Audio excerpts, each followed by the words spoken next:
Bismillahirrahmanirrahim. Assalamualaikum warahmatullahi wabarakatuh. Salam sejahtera untuk kita semua. Yang saya hormati Kepala Sekolah dalam hal ini diwakili oleh Pak Abdul Hamid, dan yang saya hormati kepada rekan-rekan guru yang sempat hadir dalam kegiatan presentasi saya hari ini, yaitu dari tindak lanjut atau rencana tindak lanjut yang saya ingin sampaikan dari hasil pertemuan PKG olahraga selama kurang lebih 3 bulan. Puji syukur atas kehendak Allah Subhanahu wa taala, di mana berkat rahmat dan hidayahnya kita bisa bertemu di tempat ini. Sederhana namun insya Allah akan jadi luar biasa ketika kita maknai dengan sebaik mungkin. Salawat serta taslim tak lupa kita kirimkan kepada junjungan Nabi besar Muhammad Sallallahu Alaihi Wasallam sebagai suri tauladan untuk kita semua. Baik Bapak Ibu semua yang sempat hadir dan kepala sekolah, dalam hal ini saya akan menyampaikan beberapa hal mengenai hasil rencana tindak lanjut dan beberapa kegiatan yang saya lakukan kemarin. Jadi Bapak Ibu, saya mengikuti sebuah kegiatan yaitu bernama PKG PJOK, di mana kegiatan ini langsung diwadahi oleh BBGP Kementerian Pendidikan dan Kebudayaan. Jadi pada hari ini saya diberikan beban tugas oleh PKG PJOK yaitu mengenai rencana tindak lanjut PKG PJOK, di mana kemarin saya sudah membuat beberapa kegiatan yaitu pembelajaran berbasis SEM. Dalam kegiatan hari ini saya ingin memperkenalkan kepada Bapak Ibu rencana saya yang kemudian semoga nanti saya akan gunakan ini kemungkinan besar di kelas tinggi, kelas 4, 5, 6. Mungkin juga bisa saya gunakan di kelas rendah dengan memberikan modifikasi olahraga-olahraga yang lebih tidak terlalu rumit. Mungkin saya langsung saja Bapak Ibu akan mempresentasikan kegiatan saya, yaitu rencana tindak lanjut pembelajaran berbasis proyek atau proyek dengan sport education model, materi permainan tradisional kasti. Aktivitas permainan kasti merupakan salah satu olahraga tradisional yang populer di Indonesia. Namun masih banyak siswa yang belum memahami konsep dasar dan gerakan permainan kasti. Hal ini dapat menghambat minat dan motivasi siswa untuk mengikuti kegiatan olahraga pembelajaran berbasis proyek. Merupakan model pembelajaran yang dapat digunakan untuk meningkatkan pemahaman siswa untuk permainan bola kecil. Jadi Bapak Ibu, kegiatan saya sebenarnya hari ini adalah untuk memperkenalkan kegiatan permainan bola kasti yang bisa dimodifikasi dalam bentuk SEM. Bisa dimodifikasi dalam bentuk SEM. Kemudian tujuan saya dalam kegiatan ini, peserta didik mampu mempraktekkan teknik dasar permainan kasti.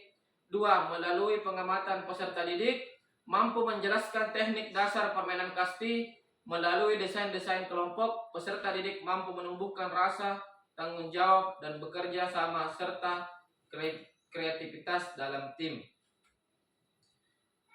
Capaian atau langkah-langkah dan hasil yang diharapkan untuk setiap tujuan. Yang pertama, peserta didik mampu mempraktikkan gerakan dasar permainan kasti secara baik dengan kolaborasi sesama peserta didik. Peserta didik mampu membuat keputusan terkait hal yang akan dipilih dan membuat desain pembelajaran mulai dari latihan persiapan berbagai peran hingga waktu kompetisi.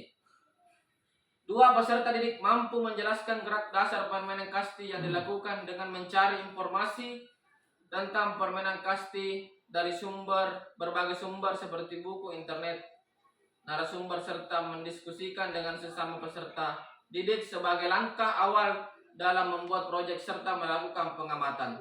Terakhir, peserta didik mampu terlibat secara penuh dengan tugas dan peran masing-masing guru sebagai fasilitator pembelajaran, memastikan peran dan tanggung jawab peserta didik dalam melaksanakan proyek. Selanjutnya, struktur, program, dan mitra dalam komunikasi belajar. Jadi Bapak Ibu, saya berencana melakukan rencana tindak lanjut saya ini dengan mengcombine atau menggabungkan dan mengintegrasikan dengan kegiatan P5, di mana pasti saya akan mengaitkan dengan kelompok belajar di sekolah, ya, atau KBS, atau biasa kita sebut juga dengan Kombel. Dan pembentukan karakter murid dengan berkolaborasi dengan mata pelajaran PJOK, dengan MAPEL, Bahasa Indonesia, Matematika, Seni, dan Pendidikan Agama.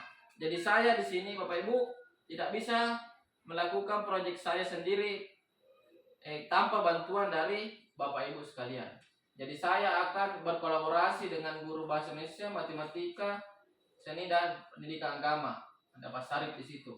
Mitra dalam komunitas belajar ini adalah kepala sekolah sebagai penanggung jawab, guru PJK sebagai fasilitator program, guru kelas dan bidang studi sebagai fasilitator pembelajaran di kelas, peserta didik sebagai pelaksana, petugas, dan pengembang proyek.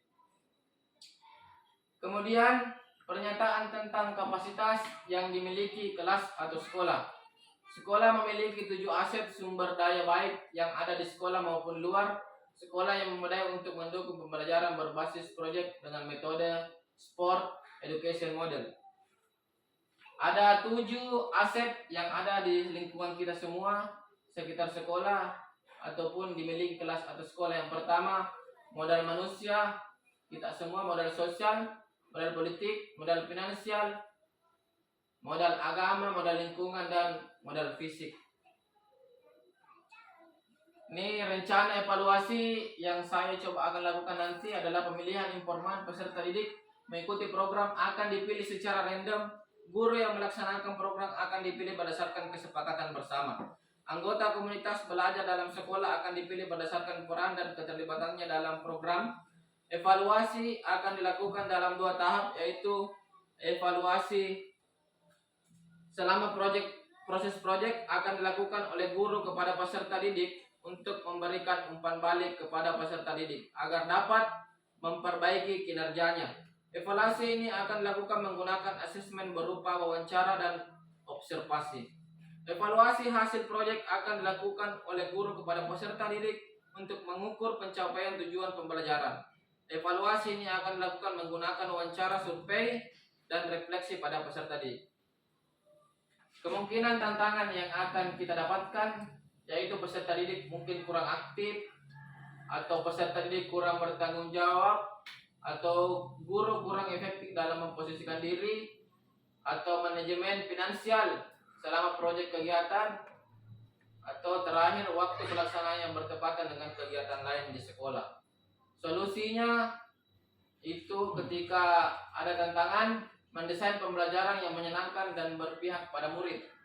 Kemudian membuat kesepakatan bersama atau kesepakatan kelas. Kemudian mensosialisasikan lebih awal kegiatan kepada orang tua peserta didik. Kemudian terakhir berbagi peran sesama guru untuk manajemen waktu yang dibuatkan jadwal. Oke, mungkin terima kasih atas perhatian dari Bapak Ibu sekalian yang bisa memberikan waktunya, menyisipkan waktunya, meninggalkan anak-anak di kelas untuk memberikan waktunya untuk saya untuk menjelaskan rencana tindak lanjut saya. Terakhir Bapak Ibu, sebelum saya menutup, kita dengarkan dulu sepatah kata dari kepala sekolah sekaligus memberikan motivasi kepada kita semua. Dengan itu Pak Kepsek atau yang mewakili dalam hal ini Pak Abdul Hamid dipersilakan. Bismillahirrahmanirrahim. Assalamualaikum warahmatullahi wabarakatuh. Salam sejahtera untuk kita semua. Puji syukur kita panjatkan hadirat besar Allah Subhanahu wa taala karena pada hari ini kita bisa melaksanakan suatu kegiatan. Dan salawat dan salam kepada junjungan kita Nabi besar Muhammad sallallahu alaihi wasallam. Pada hari ini salah satu guru kita Pak Akmal ingin mempresentasikan hasil dari PKG